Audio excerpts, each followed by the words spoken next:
Hello everybody and welcome to another video. Thanks for watching my stuff, I really appreciate it. We're going to grow the channel going forward. Here we have a 200 play Wurlizer, 1957. I've had to rebuild the front because I think it must have gone wrong in the past, and somebody decided to kick the front end, so all the grill was beaten right back and damaged all the speakers.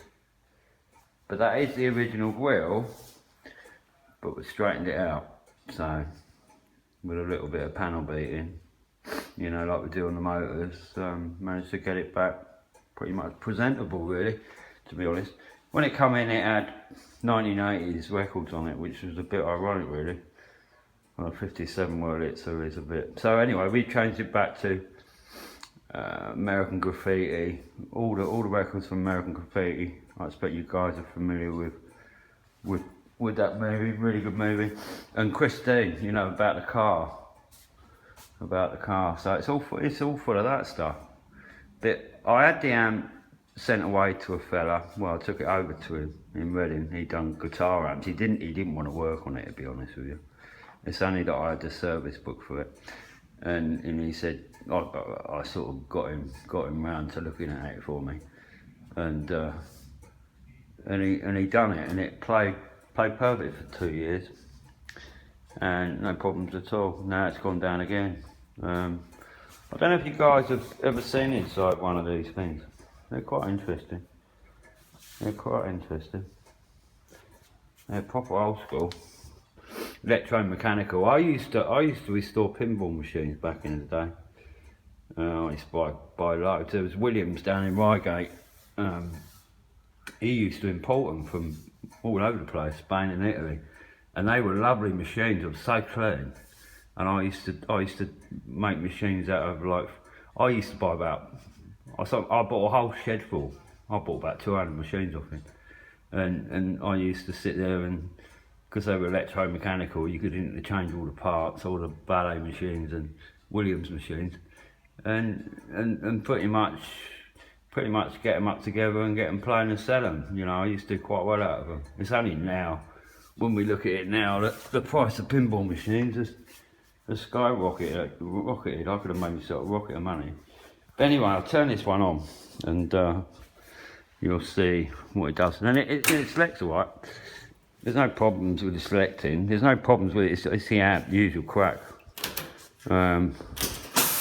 You'll see it come round. They're quite interesting machines. You can see it all doing its thing, and then it'll flick into an So it's not playing. So I'm gonna have to have a look at the amp. You can hear the amp humming away. So I'm gonna have to add the amp out of it. It's an amp issue. Have to go through it and see what's going to happen with it. But it'll be alright. It'll live again. But there are some videos. I mean, if you look on our channel, you'll see. It's a lovely day. You'll see there's some videos on it. Obviously, because of copyright, I can't. You know, they won't let me play the records, but yeah, it's come up nice. So anyway, we'll try and do another video today. I'm going to shoot up and see the old man. I've got to go up there and do some painting. I just put this on the market yesterday, where I am at the minute, and he's got some viewings on up there as well. So we'll see how we're going to get on with that.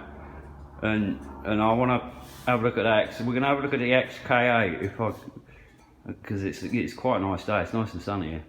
So I'm gonna try and we'll open the XK up and have a look through there and see if we can get it started. I think the battery might be flat on it. Get it started and hook it up to the computer and go through all the settings and see if we can find this misfire. That might be quite interesting. And open it up and see the interior. It's not damp now, I don't think, because it's pretty much sealed off. So, and I'm going to tell you the story about that Rolls as well, because it's quite an interesting one.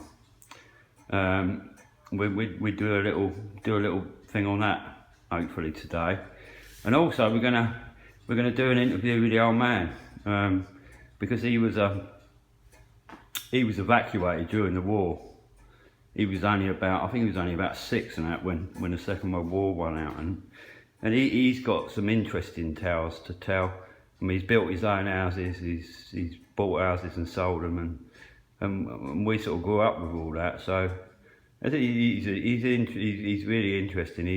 He come from London, and he was born in Acton.